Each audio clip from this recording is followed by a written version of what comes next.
ஆண்டவர் இந்த மாதமும் நமக்கு பெரிய காரியங்களை கர்த்தர் நமக்கு கிருபையாய் கர்த்தர் செய்வாராக. ஆமென். நேரடியாக நம்ம ஆண்டவருடைய வார்த்தைக்கு நேராய் நாம் கடந்து போகிறோம்.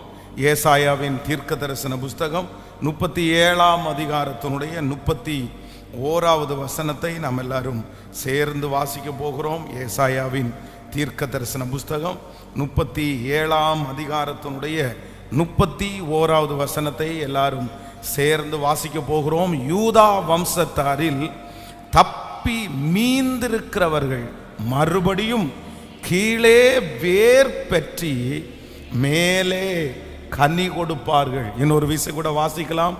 ஆண்டவர் இந்த மாதம் நமக்கு கொடுக்கிற ஒரு நல்ல வாக்குத்தத்தம், யூதா வம்சத்தாரில் தப்பி மீந்திருக்கிறவர்கள் மறுபடியும் கீழே வேர் பற்றி மேலே கனி கொடுப்பார்கள். ஆமென். இந்த மாதம் ஆண்டவர் நிச்சயமாய் நம்மை கர்த்தர் கிருபையாய் நடத்த போகிறார்.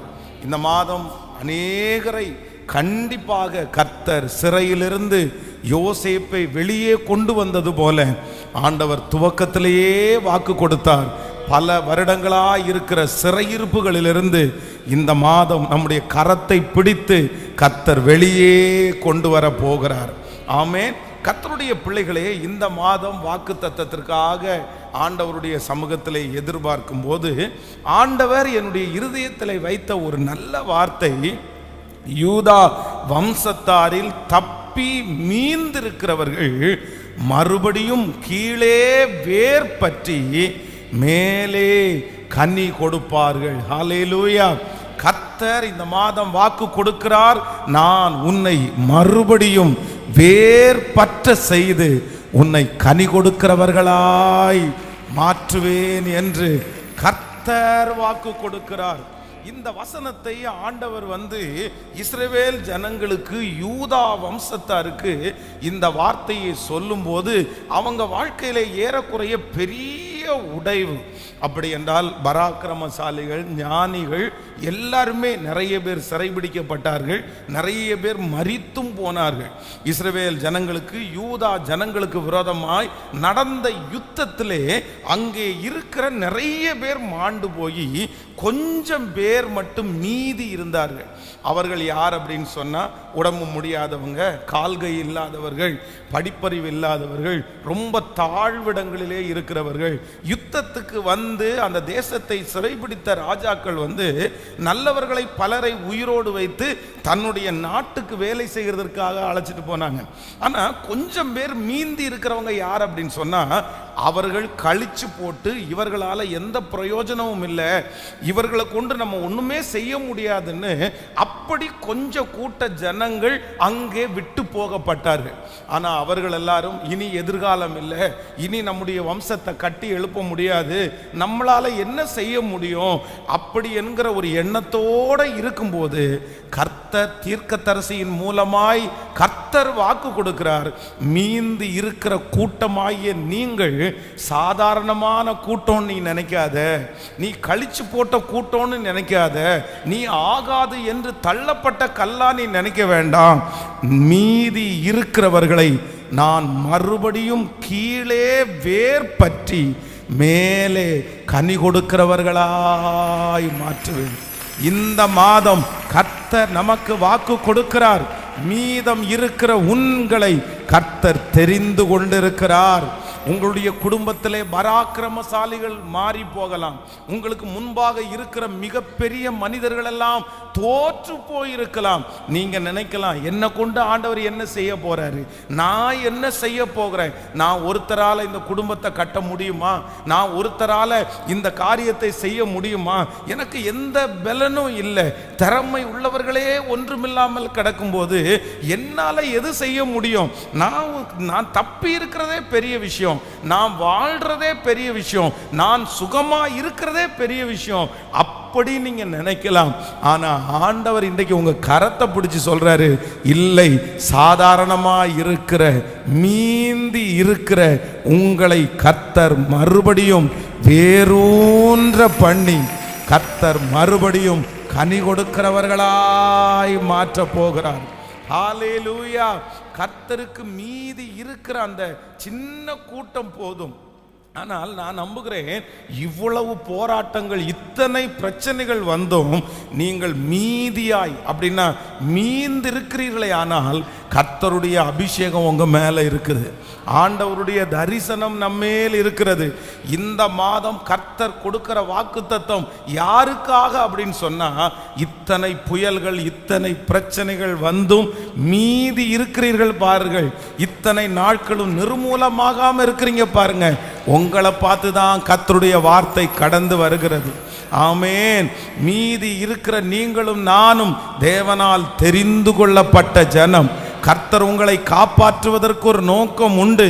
ஆண்டவர் உங்களை பத்திரப்படுத்துவதற்கு ஒரு நோக்கம் உண்டு. ஆண்டவர் என்னை காப்பாற்றினதனுடைய நோக்கம், நான் மறுபடியும் வேர் பற்றி கர்த்தர் என்னை கனி கொடுக்கிறவனாய் மாற்றப் போகிறார். ஹல்லேலூயா. இந்த வசனத்தை நான் தியானித்து கொண்டிருக்கும் போது இந்த மறுபடியும் அப்படின்ற வார்த்தை என்னுடைய இருதயத்தில் ரொம்ப ஆழமாய் பட்டது. இந்த மாதம் ஆண்டவர் கொடுக்கிற ஒரு நல்ல வார்த்தை என்ன அப்படின்னா, மறுபடியும். மறுபடியும் உங்களுடைய வீடுகளிலே இந்த வார்த்தையை நீங்க கண்டிப்பாக நீங்க எழுதி வைங்க. மறுபடியும் அப்படின்ற வார்த்தை. இந்த உலகத்தில் இருக்கிற நிறைய மனிதர்கள் இந்த மறுபடியும் என்கிற வார்த்தையை அவ்வளவு சுலபமா செஞ்சிட மாட்டாங்க, அவ்வளவு சுலபமா சொல்லிடவும் மாட்டாங்க. அவர்களுடைய பார்வைக்கு இந்த மறுபடியும் அப்படின்ற வார்த்தை சிலருடைய வாழ்க்கையில இல்லவே இல்லை அப்படின்னு நினைப்பாங்க. அவ்வளவுதான், ஒரு டைம் தான் இந்த சான்ஸ் கிடைக்கும், ஒரு டைம் தான் உன்னுடைய வாழ்க்கையில இந்த வாய்ப்பு கிடைக்கும், அதற்கு பிறகு சில வாய்ப்புகள் எவ்வளவு முயற்சி எடுத்தாலும் கிடைக்காது. இந்த காரியத்தை இழந்துட்டா மறுபடியும் பெற்றுக்கொள்றது ரொம்ப கஷ்டம். இந்த மறுபடியும் என்கிற வார்த்தைக்கு உயிர் கொடுக்க முடியாத இந்த உலகத்தில் ஆண்டவர் உங்களையும் என்னையும் பார்த்து இந்த மாதம் கர்த்தர் வாக்கு கொடுக்கிறார். இந்த மறுபடியும் என்கிற இந்த வார்த்தைக்கு என் குடும்பம் தகுதி இல்லை, என் பிள்ளை தகுதி இல்லை, மறுபடியும் என் பிள்ளையினுடைய வாழ்க்கை கட்டப்படுமா, மறுபடியும் எனக்கு அந்த ஆசீர்வாதம் கிடைக்குமா, மறுபடியும் நான் தலை நிமிர்ந்து வாழ முடியுமா, மறுபடியும் நான் சுகத்தோட வாழ்வேனா, இந்த மறுபடியும் என்கிற வார்த்தை என்னுடைய வாழ்க்கையில நிறைவேறுவதற்கு சாத்தியமே இல்லைன்னு நினைக்கலாம்.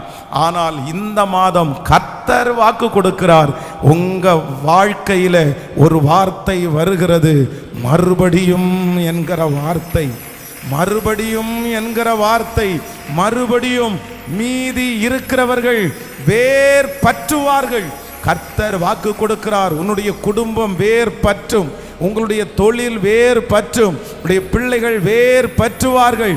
கர்த்தர் மறுபடியும் ஆழமாய் வேரூன்ற செய்து ஒரு கனி கொடுக்கிற மரமாய் மாற்றுவார்.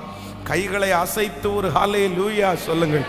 சில மரங்கள் ஒரு விசை தன்னுடைய வேரை ஆழமாய் பதித்து அந்த மரம் பிடுங்கப்பட்டுச்சு அப்படின்னு சொன்னா, அந்த வேர் ஆழமா போன வேறு திரும்ப அது வேர் பற்றுவது கடினம். அது ஒரு டைம் தான் அந்த ப்ராசஸ், அதுக்கு மேல அந்த ப்ராசஸ் அந்த மரத்தில் பண்ண முடியாது. ஆனால் கர்த்தருடைய வார்த்தை மட்டும் சொல்லுகிறது, ஆண்டவர் உங்களை மறுபடியும் வேர் பற்ற செய்வார். இந்த பலிபீடத்திலிருந்து நான் தீர்க்க தரிசனமாய் ஆண்டவருடைய வார்த்தையை சொல்லுகிறேன்.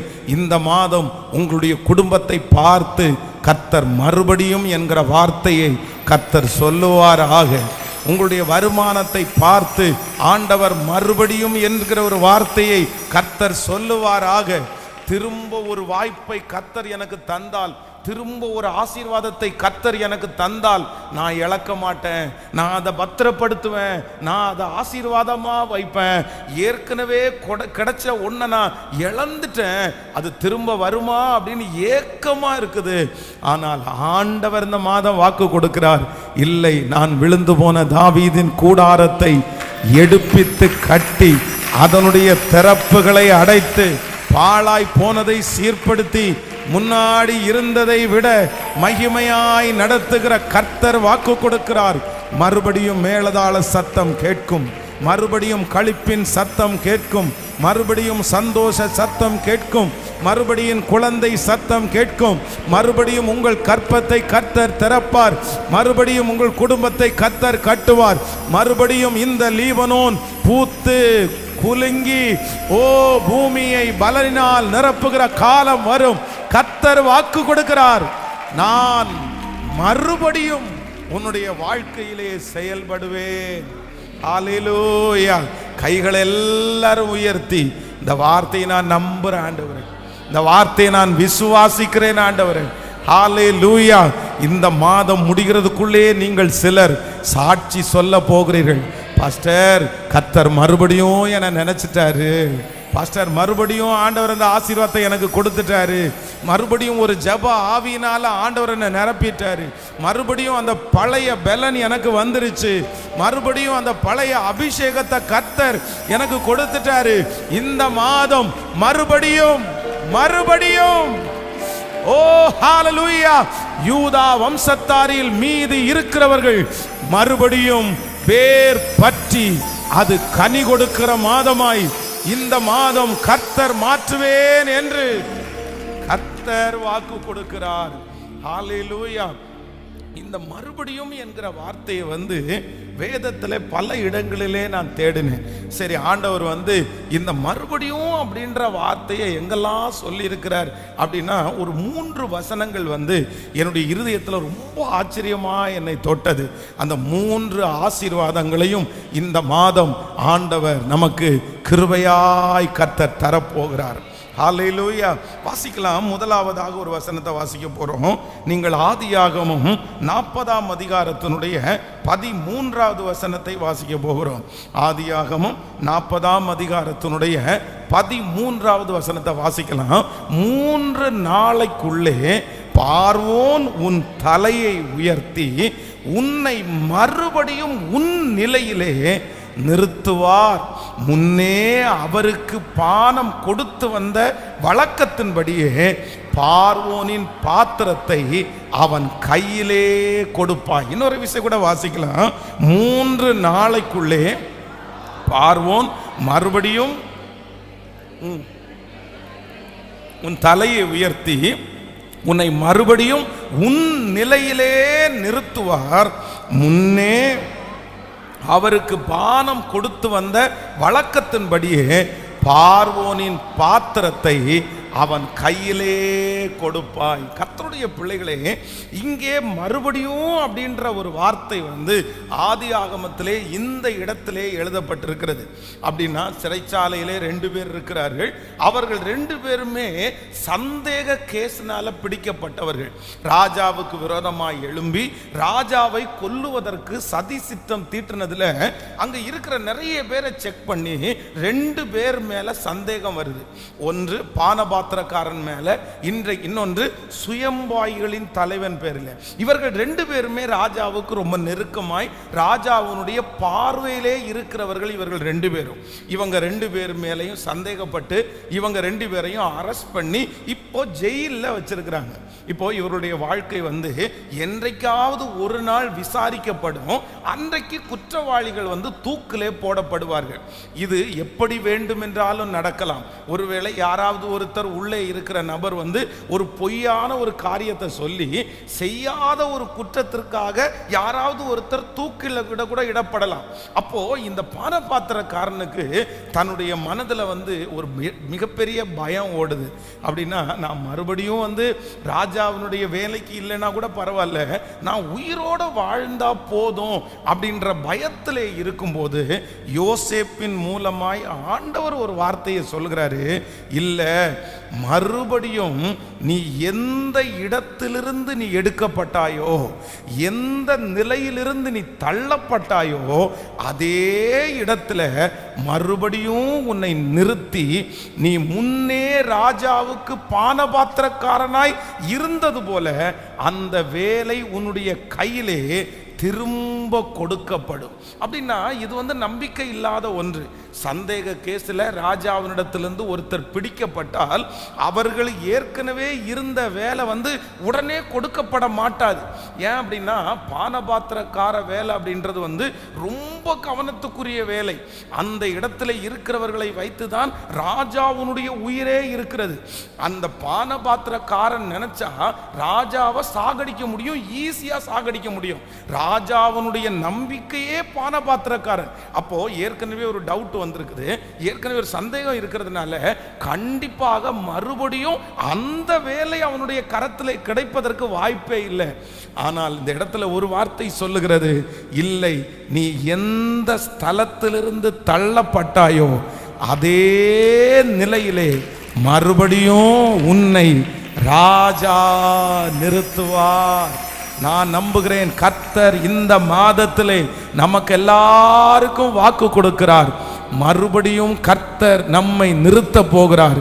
எங்க நிறுத்த போகிறார் என்றால், நீங்கள் எந்த இடத்திலே ஆகாது என்று நீங்கள் தள்ளப்பட்டீர்களோ, நீங்கள் தள்ளப்பட்ட அதே இடத்திலே, நீங்கள் தாழ்ந்த அதே இடத்திலே கர்த்தர் மறுபடியும் உங்களுடைய தலையை நிமிர பண்ணுவேன் என்று கர்த்தர் வாக்கு கொடுக்கிறார். ஆமென் சொல்லுங்கள்.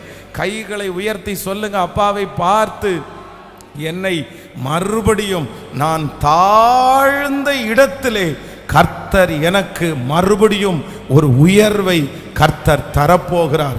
நீங்கள் தாழ்ந்த சொந்தங்கள் மத்தியிலே கர்த்தர் மறுபடியும் ஒரு உயர்வை கர்த்தர் தரப்போகிறார். எந்த இடத்திலே நீங்கள் தலை குனிந்தீர்களோ அந்த இடத்திலே கர்த்தர் உங்கள் தலையை மறுபடியும் கர்த்தர் உங்கள் நிலையிலே நிறுத்த போகிறார். கர்த்தருடைய வார்த்தை கடந்து வருகிறது, நான் மறுபடியும் நீ தாழ்ந்த இடத்திலே உன்னை உயர்த்துவேன் என்று கர்த்தர் வாக்கு கொடுக்கிறார். ஹல்லேலூயா. சில இடங்களிலே தாழ்ந்து போகும்போது மறுபடியும் மறுபடியும் மறுபடியும் நீங்கள் தாழ்ந்து போகலாம். ஆனால் ஆண்டவர் இந்த மாதம் தெளிவாய் கர்த்தர் வாக்கு கொடுக்கிறார், நான் மறுபடியும் நீ தாழ்ந்த இடத்திலே உங்களையும் என்னையும் உயர்த்துகிற கர்த்தர். சங்கீதக்காரனாகிய தாவீதினுடைய வாழ்க்கையிலே பெரிய உயர்வான ஒரு நாள்.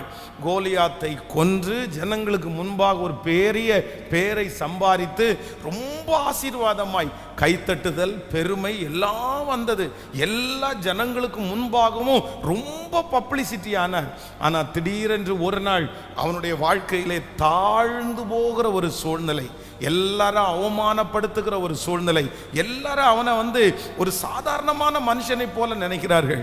ஆனால் கர்த்தர் என்ன செய்கிறார் என்றால், தாவீதை மறுபடியும் கர்த்தர் தெரிந்து கொண்டு எந்த இடத்திலே அவர் தாழ்ந்து போனாரோ அந்த இடத்திலே கர்த்தர் மறுபடியும் அவனை கிருபையாய் உயர்த்தினார். இந்த சத்தத்தை கேட்கிற ஒவ்வொரு குடும்பத்திற்கும் கர்த்தர் இந்த மாதம் தெளிவா வாக்கு கொடுக்கிறாரு, இல்லை, நான் உன்னை மறுபடியும் உன்னை தாழ்ந்திருக்கிற உன்னை மறுபடியும் சிங்காசனத்திலே நான் கொண்டு நான் வைப்பேன், உயர்ந்த ஸ்தானத்தில் நான் கொண்டு வைப்பேன்.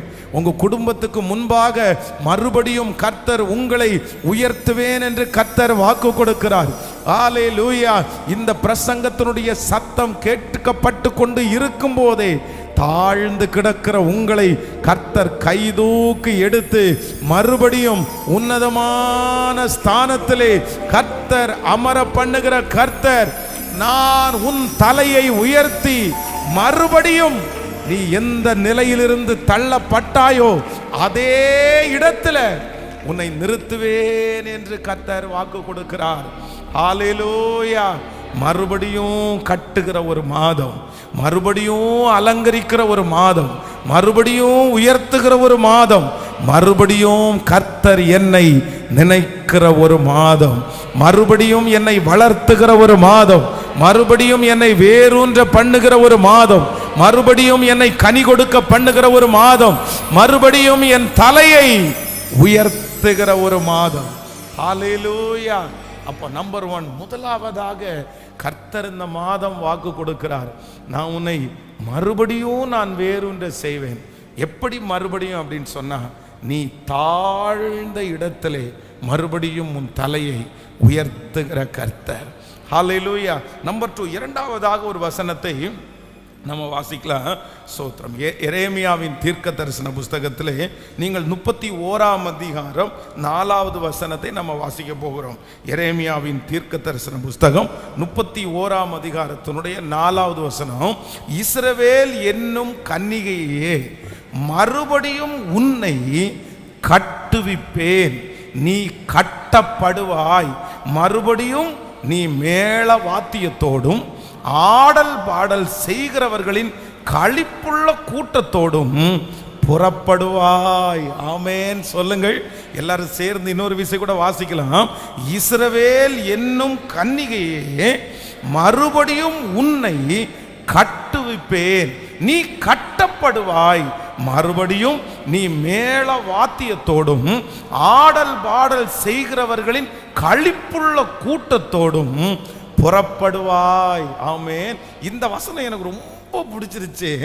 ஆண்டவர் இந்த மறுபடியும் என்கிற வார்த்தையை இரண்டாவது தன்னுடைய ஜனங்களுக்கு சொல்லும்போது என்ன சொல்றார் அப்படின்னு சொன்னா, மறுபடியும் நான் உன்னை என்ன பண்ணுவேன் அப்படின்னா, உன்னை கட்டுவிப்பேன், நீ கட்டப்படுவாய். நான் விசுவாசிக்கிறேன் கர்த்தருடைய பிள்ளைகளே, இந்த மாதம் இடிந்து போன அலங்கங்களை கர்த்தர் கட்டுகிற மாதம், இடிந்து போன குடும்பங்களை கர்த்தர் கட்டுகிற மாதம், இடிந்து போன தொழில்களை கர்த்தர் கட்டுகிற மாதம். நெடுநாளாய் பாழாய் கிடக்கிறது, நெடுநாட்களாய் கட்டப்படாமல் இருப்பது, நெடுநாட்களாய் பராமரிக்கப்படாமல் கிடப்பதை கர்த்தர், நான் நம்புகிறேன் உங்களையும் என்னையும் கர்த்தர் ஒரு செருபாபேலாய் கர்த்தர் தெரிந்து கொள்ளுகிறார். செருபாபேலுடைய கையில் இருக்கிற தூக்கு நூலை ஆசையாய் பார்க்கிற கர்த்தர் வாக்கு கொடுக்கிறார். இடிந்து போன அலங்கங்களை மறுபடியும் இந்த மாதம் உன் மூலமாய் நான் கட்டுவிப்பேன். ஹல்லேலூயா. இந்த மாதத்திலே கர்த்தருடைய வார்த்தை 2ஆம் தரம் வருகிறது. மறுபடியும் நீ கட்டப்படுவாய், மறுபடியும் உன்னுடைய கூடாரங்கள் கட்டப்படும், மறுபடியும் இடிந்து போன சகலவற்றையும் கட்டக்கூடிய அந்த பலனை கர்த்தர் தருவார். அதற்கான காரியங்கள் கைகூடி வரும், அதற்கான மனிதர்களை கர்த்தர் எழுப்புவார். அதற்கு ராஜாக்களுடைய கண்களிலே கர்த்தர் தயவை கட்டளை இடுவார். நீ போகிற இடத்திலெல்லாம் அநேகரிடத்திலே அந்த கட்டுகிற தயவை கர்த்தர் தருகிறதற்கு வல்லவராயிருக்கிறார். கைகளை அசைத்து ஒரு ஹல்லேலூயா சொல்லலாம். ஒரு விசை ஒரு 1ஆம் தேதி இதே போல பிரசங்கம் பண்ணி கொண்டிருக்கும் போது அன்றைக்கு வாக்குத்தத்த வசனம், விழுந்து போன தாவீதின் கூடாரத்தை திரும்ப எடுப்பித்து கட்டுவேன் அப்படின்ற வாக்கு தத்துவம். அப்போ அந்த செய்தியை கேட்டு கொண்டிருந்த ஒரு பிரதர் அவர்களுக்கு ரொம்ப நாளாக அவருடைய வம்சத்தில் ஒரு வீடு இடிஞ்சு கிடந்துச்சு. ஆனால் அந்த வீட்டில் மட்டும் பார்த்தீங்கன்னா கிட்டத்தட்ட 16 ரூம் இருக்குதாம். யாரெல்லாம் அந்த வீட்டில் 7 அண்ணன் தம்பிங்க, அந்த வீட்டில் போய் யாராவது ஒருத்தர் பழுது பார்த்து கட்டலான்னு வரும்போது அவங்க வீட்டில் ஏதாவது ஒரு பிரச்சனை வரும், ஏதாவது ஒரு நோய் வரும். இதனாலே பல வருடங்கள் அந்த வீடு பழுதாக்கப்பட்டு யாருமே அதில் போக இந்த சொத்து பங்கிடும் போது யாருமே அந்த வீட்டை தங்களுக்காக எடுத்துக்கவே இல்லை. ஆனால் அந்த வீட்டில் ஒரே ஒரு பிரதர் ரொம்ப ஜெபம் பண்றவர். அவங்க 6 பேரும் சேர்ந்து, நீ தான் இந்த வீட்டில் இடம் மத்தியத்தில் இருக்கிற, அதனால இந்த வீடு உன்னுடையது தான், நீ வச்சுக்கோ அப்படின்னு சொன்ன உடனே இவருடைய மனைவி திட்டுனாங்களா, என்னங்க எல்லாரும் கழிச்சு போட்டு அதை நமக்கு கொடுக்குறாங்களே. உடனே அவர் சொன்னாராம்மா, இல்லை கழிச்சு போட்டதை கொடுக்குறாங்கன்னா ஆண்டவர் நமக்கு கொடுத்ததை நம்ம ஏற்றுக்குவோம், ஆண்டவர் நம்ம மூலமாய் செய்வார் என்று. பாருங்க, அவங்க 7 அண்ணன் தம்பிங்க பல வருடம் முயற்சி எடுத்து அந்த வீட்டை அவர்களால் பழுது பார்த்து கட்டவே முடியல, அதை இடிக்கவும் முடியல, அந்த ஏரியா போக முடியல. ஆனால் இந்த வாக்கு தத்துவத்தை பிரசங்கத்தை கேட்டுட்டே இருக்கும்போது சொன்னாராம் ஆண்டவரிடத்தில், கர்த்தாவே யாரும் செய்யாததை கர்த்தர் எனக்கு என் கையில் தந்திருக்கிறீங்க, அதை நான் பழுது பார்க்கணும், அதை கட்டணும், முன்னாடி இருக்கிறத விட மகிமைப்படுத்தணும்னு ஜெபம் பண்ணார். இந்த வாக்கு தத்துவத்தை கேட்டுட்டு ஜெபம் பண்ணி அந்த வேலையை ஆரம்பித்தார். கர்த்தருடைய பெரிய தயவில் அந்த வீட்டை ரொம்ப அழகாய் மாற்றி அந்த ஏரியாவிலே இன்னைக்கு அந்த வீடு ஒரு கலங்கரை விளக்கை போல இருக்கிறது. அவங்களுடைய 7 சகோதரர்களுக்கு கிடைத்த ஆசீர்வாதத்தை பார்க்கலாம். இவருக்கு பார்த்தீங்கன்னா அந்த வீடு இப்போ பல லட்சம் ரூபாய் அதிகமான மதிப்புள்ளதாய் மாறினது. அப்போ நான் என்ன நம்புறேன் அப்படின்னு சொன்னா, கர்த்தருடைய பிள்ளைகளை, உங்களுடைய ஞான குறைவினால் ஒருவேளை உங்களுடைய காரியங்கள் இடிந்து போய் கிடக்கலாம். நீங்கள் ஆசையாய் பல வருடங்களாய் கட்டுன சில காரியங்கள் உங்களுடைய கண்களுக்கு முன்பாக இன்னைக்கு இடிஞ்சு போய் ரொம்ப நொந்து போய், மறுபடியும் நான் எப்படி கட்ட போறேன், மறுபடியும் என் பிள்ளையினுடைய வாழ்க்கை கட்டப்படுமா, எனக்கு சந்தேகமா இருக்கு பாஸ்டர், அதை கட்டக்கூடிய பலன் எனக்கு இல்லை. அன்னைக்கு பலன் இருந்துச்சு, நான் கட்டிட்டேன், இன்னைக்கு அப்படி இல்லை. ஆனா ஆண்டவர் உங்களுடைய கரத்தை பிடிச்சு கர்த்தர் வாக்கு கொடுக்கிறார், இல்ல நான் மறுபடியும் அந்த காரியத்தை உன் மூலமாய் நான் கட்டுவேன். இது தீர்க்க தரிசனமான வார்த்தை. கர்த்தர் கட்ட போகிறார். உங்க பிள்ளையினுடைய வாழ்க்கையை கர்த்தர் உங்க மூலமாய் கட்ட போகிறார். கர்த்தர் சொல்லுகிறார், உன் பிள்ளையினுடைய வாழ்க்கையை நான் கட்டுவேன். அந்த பிள்ளையினுடைய இடிஞ்சு போன அந்த வாழ்க்கையை நான் கட்டுவேன். நம்புறவங்க சத்தத்தை உயர்த்தி ஆமேன் என்று ஆமோதித்து, இந்த மாதம் இது மனிதனுடைய வார்த்தை அல்ல, கர்த்தர் வாக்கு கொடுக்கிறார். இஸ்ரவேல் என்னும் கன்னிகையே, மறுபடியும் நான் உன்னை கட்டுவிப்பேன், நீ கட்டப்படுவாய். மறுபடியும் நீ மேள வாத்தியத்தோடும் ஆடல் பாடவர்கள் செய்கிற களிப்புள்ள கூட்டத்தோடும் புறப்படுவாய். நல்ல கைகளை தட்டி இந்த வார்த்தைக்காக, இந்த வார்த்தையை ஆமோதித்து, இந்த வார்த்தையை கர்த்தர் நிறைவேற்றுகிறதற்காய் கைகளை உயர்த்தி அப்பா பார்த்து சொல்லுவோம், இந்த வார்த்தையை நான் நம்புகிறேன் ஆண்டவரே, இந்த வார்த்தையை நான் நம்புகிறேன் ஆண்டவரே. என் மூலமாய் கர்த்தர் பல மாதங்கள் வாக்குத்தத்தம் தந்திருக்கலாம். பாஸ்டர் இத்தனை வாக்குத்தத்தம் தந்தாரே, ஆனா ஏன் இப்படி நடக்குது? இல்ல, கர்த்தர் வாக்கு கொடுக்கிறார். உன் இருதயம் பயப்படவே வேண்டாம், உன் இருதயம் கலங்கவே வேண்டாம். இதோ இந்த ஆண்டு முடிகிறதற்குள்ளே நான் மறுபடியும் பழுது பார்க்க ஆரம்பிக்கிறேன். கர்த்தர் பழுது பார்க்க ஆரம்பிக்கிறார். பரிசுத்த ஆவியானவர் மறுபடியும் கட்ட போகிறார். மறுபடியும் உன்னுடைய வேலையை கர்த்தர் கட்ட போகிறார். ஹல்லேலூயா. காற்றை காண மாட்டீர்கள், மழையை பார்க்க மாட்டீர்கள், ஆனாலும் நம்முடைய பள்ளத்தாக்குகளை தண்ணீரால் நிரம்ப பண்ணுகிற கர்த்தர் ஆமென் சொல்லுங்க. இந்த மாதம் ஆண்டவர் கொடுக்கிறது, மறுபடியும் ஆமென் சொல்லுங்க.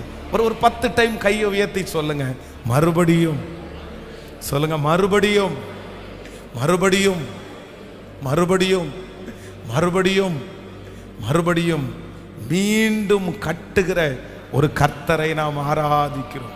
ஸோ நம்பர் 1, முதலாவதாக ஆண்டவர் நமக்கு வாக்கு கொடுத்தார். நான் என்ன பண்ண போறேன்னா, நீ எந்த ஸ்தானத்தில் தாழ்ந்து போனாயோ, எந்த இடத்திலே உன்னை தாழ்த்தினார்களோ அதே இடத்திலே மறுபடியும் உன்னை நான் உயர்த்துவேன். ஹல்லேலூயா. நம்பர் 2, இரண்டாவதாக கர்த்தர் மறுபடியும் என்கிற அந்த வார்த்தையை கர்த்தர் ஞாபகப்படுத்துகிறார். மறுபடியும் நான் உன்னை என்ன செய்வேன் என்றால், உன்னை கட்டுவிப்பேன், நீ கட்டப்படுவாய். இந்த மாதம் சாதாரணமான மாதம் அல்ல. இந்த மாதம் இடிந்து போன அலங்கங்கள் கட்டப்படுகிற ஒரு மாதம். உடைய ஆவிக்குரிய வாழ்க்கைகள் கட்டப்படுகிற ஒரு மாதம். ஆமென். இடிந்து கிடக்கிற சூழ்நிலைகள் எல்லாம் கர்த்தர் பழுது பார்க்கிறதற்கு ஒரு நெகேமியாவை கர்த்தர் எழுப்பினது போல, பரிசுத்த ஆவியானவர் வாக்கு கடங்காத பெருமூச்சுகளோடு உங்க விசுவாசத்தை கர்த்தர் கட்ட போகிறார். உங்க ஆவிக்குரிய வாழ்க்கையை கர்த்தர் கட்ட போகிறார். மறுபடியும் கட்டுகிற மாதம். நம்பர் 3, மூன்றாவதாக ஒரு ஆசீர்வாதத்தை கூட நம்ம வாசிக்க போகிறோம். நீங்கள் சங்கீதம் 71வது சங்கீதத்தினுடைய 21வது வசனத்தை வாசிக்க போகிறோம். 71வது சங்கீதத்திலே 71வது சங்கீதம் 21வது வசனத்தை எல்லாரும் சேர்ந்து வாசிக்கலாமா?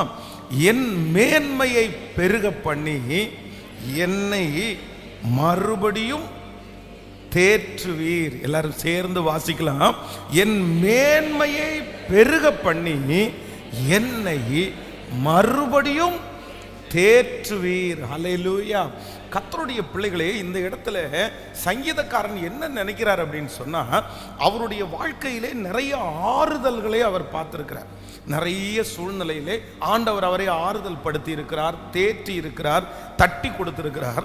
ஆனால் ஒரு குறிப்பிட்ட சூழ்நிலை வரும்போது அவருடைய மனசு என்ன சொல்லுது அப்படின்னு சொன்னா, என்னை இந்த இடத்திலிருந்து என்னை என்ன பண்ண முடியாதுன்னா, என்னை தேற்றவே முடியாது, என்னை ஆற்ற முடியாது.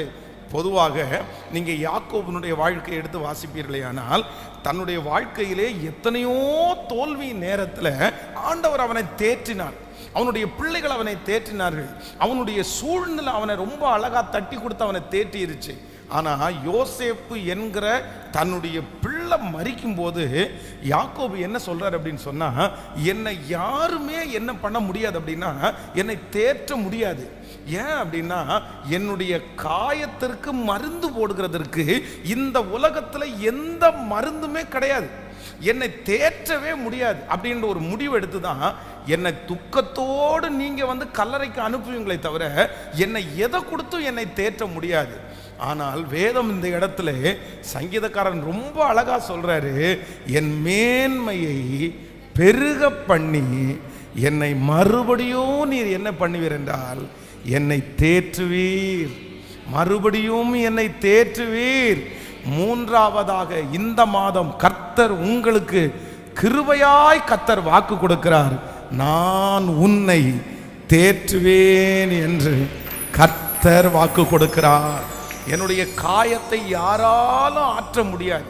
யாருக்காக ஆண்டவர் இந்த வார்த்தை பேசுறாருன்னு எனக்கு தெரியல, யாரோ ஒரு தேவனுடைய பிள்ளை, அவ்வளவுதான். என்னுடைய வாழ்க்கையில் இது ஒரு பெரிய அழுக்கு பாஸ்டர், இது என்னுடைய வாழ்க்கையில் ஒரு பெரிய கரும்புள்ளி, இதை மாற்ற முடியாது, என்னை தேற்ற யாரும் முடியாது. எத்தனை ஆறுதல் கொடுத்தாலும் எத்தனை உதவி செஞ்சாலும் அந்த வருத்தம் என்னுடைய இருதயத்தில் இருந்துட்டு தான் இருக்கும். ஏன்னா நான் அவ்வளோ பெருசாக நான் இழந்துட்டேன். ஏதாவது ஒருத்தரை ஒருவேளை மரணத்திற்கு நீங்கள் ஒப்பு கொடுத்திருக்கலாம், உங்க குடும்பத்தில் யாராவது ஒருத்தர் மரித்து போயிருக்கலாம், உங்க மரித்து போன அந்த நபருடைய எண்ணங்கள் உங்களை சுற்றி சுற்றி வந்து யாருமே அந்த மனுஷனுடைய அந்த இடத்துல யாருமே உங்களுக்கு ஃபில் பண்ண முடியாம இருக்கலாம். எங்க அம்மா இருந்த இடத்தை யாருமே பூர்த்தி செய்ய முடியாது, எங்க அப்பா இருந்த இடத்தை யாருமே பூர்த்தி செய்ய முடியாது, என்னை யாருமே இந்த விஷயத்துல தேற்றவே முடியாது, நான் சாகிற வரைக்கும் இந்த துக்கத்தோடு தான் நான் இருக்கணும் அப்படின்னு நீங்க நினைக்கலாம். ஆனால் ஆண்டவர் இந்த மாதம் உங்களுக்கு வாக்கு கொடுக்கிறார், நான் உன்னை தேற்றுவேன். மறுபடியும் கர்த்தர் உங்களை தேற்றுவார். மறுபடியும் ஆண்டவர் தன்னுடைய கரத்தை உங்கள் தோள்கள் மேல போடுகிறத இந்த மாதம் கண்டிப்பாக நீங்கள் உணரப் போகிறீர்கள். கர்த்தர் உணர வைப்பேன் என்று கர்த்தர் வாக்கு கொடுக்கிறார். ஆண்டவருடைய ஆறுதல் உங்கள் நிறைய பேருக்கு வரப்போகிறது. அந்த ஆறுதல் யாரும் கொடுக்க முடியாத ஒரு ஆறுதலாக இருக்க போகிறது. அந்த ஆறுதலை ஆண்டவர் உங்களுக்கு தரும்போது எத்தனை பேர் உங்களை காயப்படுத்த நினைத்தாலும் இனி நீங்கள் காயப்பட மாட்டீர்கள், நீங்கள் வருத்தப்பட மாட்டீர்கள். காரணம் என்னவென்றால், உங்களை தேற்றுகிறவர் பரலோக தேவன். இன்றைக்கு சொந்தங்கள் எல்லாம் உங்களை காயப்படுத்தலாம், சுற்றி இருக்கிறவர்களெல்லாம் உங்களை காயப்படுத்தலாம். அவர்கள் சொல்லுகிற வார்த்தை உங்களுக்கு ரொம்ப ஒரு ஊண்டிங்கா இருக்கலாம். அந்த வார்த்தையை கேட்ட உடனே உங்களுடைய இருதயம் அப்படியே உடைஞ்சு போகலாம். இவங்கெல்லாம் பேசுறது மாதிரி நான் இருந்துட்டேனே, இவங்க இப்படி என்ன பேசுறாங்களே, என்னை ஆறுதல் படுத்துறதுக்கு மாறாய் என்னை இவ்வளவு காயப்படுத்துகிறார்களே. ஆனா ஆண்டவர் மட்டும் வாக்கு கொடுக்கிறார், நான் உன்னை மறுபடியும் என்ன பண்ணுவேன்னா உன்னை தேற்றுவேன். ஹல்லேலூயா. எத்தனை பேர் ஆமோதிக்கிறீர்கள்? அந்த கணவனாரால் பட்ட காயங்கள் சீக்கிரமாய் மாறப்போகிறது. அந்த சொந்த ஜனங்களால் பட்ட அந்த காயம் இந்த மாதத்தில் ஆறப்போகிறது.